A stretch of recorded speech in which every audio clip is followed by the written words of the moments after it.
Visit India पर चिराग पासवान हमारे साथ जुड़ रहे हैं। चिराग जी, बहुत बहुत बधाई हो। और 100 का स्ट्राइक रेट आपका बिहार में 5 में से 5 सीटें आप जीते हैं।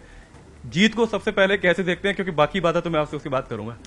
बड़ी जीत है भाई। और जिन परिस्थितियों से मैं निकला हूं, उसके बाद मेरे पिता के जाने के बाद जिस तरीके से पार्टी परिवार तमाम तरीके की चीजें हुई हैं, तो उसको मद्देनजर रखते हुए स्वाभाविक है ये एक बड़ी जीत है। एक नए नाम के साथ, एक नए सिंबल के साथ मैं चुनाव लड़ रहा था। एक ऐसा सिंबल जो हाल फिलहाल में ही मुझे मिला। मेरे पिता के जितने समर्थक हैं वो पार्टी के पुराने सिंबल को पहचानते थे, जानते थे।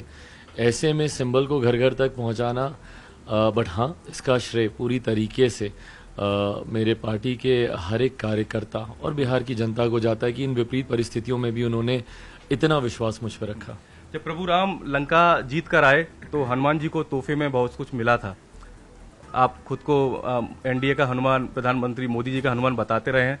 क्या तोहफा मिलने जा रहा है? कौन सा मंत्रालय की उम्मीद है? क्या बातचीत हुई है? इसको लेकर क्या खबरें आ रही हैं? मेरे लिए मेरे प्रधानमंत्री जी का प्यार और स्नेह, उससे बढ़कर और कुछ नहीं है भाई। वो मुझे मिलता रहे। आपने देखा भी, जब कठिन समय भी था, विपरीत परिस्थितियां भी थी, तब भी उनसे मेरी कतई कोई शिकायत, कोई दूरी कतई नहीं थी। ये वो संबंध है मेरा मेरे प्रधानमंत्री के प्रति। आज की तारीख में मैं ऑनेस्टली बोलता हूँ, मुझे नहीं पता कितना लोग मानेंगे जब मैं इस बात को बोलता हूँ, मेरे लिए ज्यादा उत्साह की बात यह है कि मेरे प्रधानमंत्री तीसरी बार प्रधानमंत्री पद की शपथ ले रहे हैं। हम लोगों ने ना सिर्फ पिछले 70-75 दिन चुनाव प्रचार के दौरान जी तोड़ मेहनत की, लक्ष्य यही था ना, बल्कि पिछले 3 साल जब मैं कठिन परिस्थितियों में भी था, तब भी मेरे दिमाग में ये लक्ष्य क्लियर था कि 2024 में मेरे प्रधानमंत्री जी को ही तीसरी बार देश का प्रधानमंत्री बनाना है। और ना सिर्फ ये, अगले 5 साल भी इसी के लिए समर्पित है कि 29 में भी वही प्रधानमंत्री बने। ये अच्छी चीज़ है, लेकिन जो आप लोगों ने जो चुनाव लड़ा है आपकी पार्टी ने बिहार में, उसमें जिस तरीके से नतीजे आए हैं, तो कहीं ना कहीं एक हकदार हैं। देखिए, प्रधानमंत्री मोदी के लोग अब तक बातें कर रहे हैं, शुरुआत से आप कहते रहे, लेकिन जाहिर सी बात है कि उसके एवज में अब कुछ मिलना चाहिए। तो क्या जो रामविलास जी के पास उस तरीके से मंत्रालय रहा, कुछ उसी मंत्रालय को चाहेंगे या कुछ और नया चाहेंगे, कुछ ऐसा? भाई, मैं बहुत पूजा पाठ करने वाला व्यक्ति हूँ। महादेव में बहुत विश्वास रखता हूँ और महादेव ने बहुत कुछ दिया है। बहुत नाशुक्रा होऊंगा मैं कि इसके बाद भी अब कोई इच्छा रखूं या महत्वाकांक्षाएं रखूं।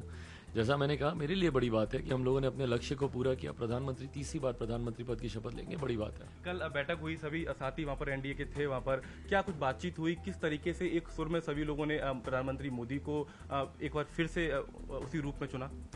ये मेरे प्रधानमंत्री के नेतृत्व की जीत है भाई। कई लोग, होता क्या ना, हम लोगों ने खुद ही अपने लिए इतने बड़े बड़े लक्ष्य रख दिए कि अगर हल्की सी भी चूक रह गई तो आज सवाल उठ रहे हैं कि भाई आप लोगों ने वो टारगेट पूरा नहीं किया। पर आप ये बताइए, कोई सामान्य बात नहीं है। और अगर मेरी जानकारी सही है इतिहास को लेकर, तो दूसरी बार ऐसा हो रहा है जब लगातार तीसरी बार कोई प्रधानमंत्री लगातार प्रधानमंत्री पद की शपथ वो लेने जा रहे हैं। तो ऐसे में ये अपने में एक बहुत बड़ी उपलब्धि है।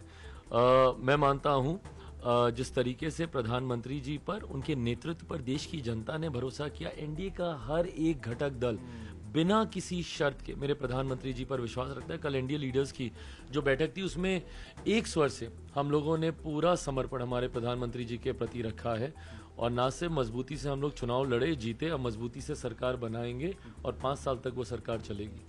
जिस तरीके से नीतीश जी को लेकर तमाम खबरें रही हैं, और क्योंकि अब आप तो एक परिपक्व नेता बन गए हैं बिहार में भी, और पूरे देश की राजनीति में आपका खूब अब नाम भी हो चला है। नीतीश जी को लेकर एनडीए के जो बाकी घटक दल हैं वो क्या सोचते हैं? क्योंकि अभी फिलहाल ये कहा जा रहा है कि एक सुर में सभी कह रहे हैं कि नीतीश जी साथ ही रहेंगे और एनडीए की सरकार चलेगी, लेकिन नंबर कम हुआ है तो थोड़ी सी दिक्कत आएगी? बिल्कुल कोई दिक्कत नहीं आएगी। मेरे मुख्यमंत्री जी ने कई बार इस बात को दोहराया है कि वो पूरी मजबूती के साथ मेरे प्रधानमंत्री जी के साथ हैं। कल मेरी उनसे, सबसे पहले मेरी ही उनसे मुलाकात हुई। कल मैं सुबह गया था उनसे मुलाकात करने अपने तमाम सांसदों के साथ। और जिस मजबूती के साथ पूरा एनडीए चुनाव लड़ा है, इस जीत में बिहार में खास तौर पर जो एनडीए का प्रदर्शन अच्छा रहा है, उसमें मेरे मुख्यमंत्री जी का भी एक बहुत बड़ा योगदान है। और ये जनादेश एनडीए के लिए है। एनडीए ही सरकार बनाएगा और सरकार चलाएगा। कैमरा पर्सन रंजन चंद्रा के साथ मानव यादव, न्यूज़ 18 इंडिया, दिल्ली।